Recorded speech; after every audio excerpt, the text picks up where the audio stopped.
She said, I love my husband, but I grieve the life I wanted and planned. Ladies, how do you get around to accepting you will never have the life or person you envision? The problem with this is this. A lot of people get married when they shouldn't be married. There's this thing my pastor teaches. He say you have to find God, you have to find your mission, you have to deal with your trauma before you find a mate. A lot of people find mates before they even figure out their mission in life. And this is a problem. And when I talk about mission, it's about purpose, because you cannot come into this world and think you are just here to get married and die. No, you're here to fulfill a role, and your role or your purpose in life gives your life fulfillment. And yes, she's already saying, I love my husband. Yes, that's true. She probably loves her husband, but the fact that she couldn't discover her purpose or what she's meant to do in life, she's now feeling unfulfilled. See, there are some people who marriage is albeit for them, but there are other people who need marriage and something else. And the truth is that if you want to have that kind of life, you need to pay attention as a young person who is yet to marry to make sure that you discover what you're called to do. This is how I normally put it, is this.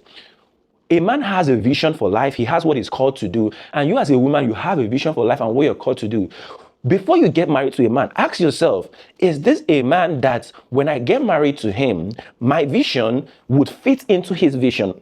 What I'm called to do will fit into what he's called to do? Or is this a man that if I step into his life, if I go into his word, my vision dies a natural death?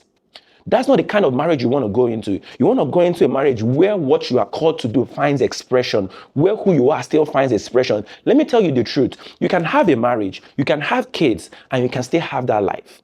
That life where you feel fulfilled. Yes, life is in season, life is in shape and sizes. There might be a season of pause where you have to focus on your family, and then afterwards, you then go out there and do what you want to do when the kids are grown and out of the house. That might be it.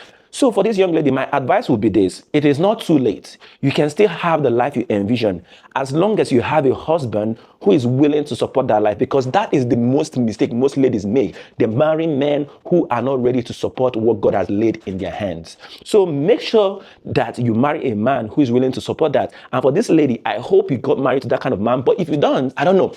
Pray about it, but at the same time, there is still hope for you. It is not the end of the world. You can still have that life. All you need to do is to have that conversation with your partner and start laying the plan on how you can kick off this life you want to have yourself for yourself, as long as it doesn't fight your marriage. I hope that blesses somebody.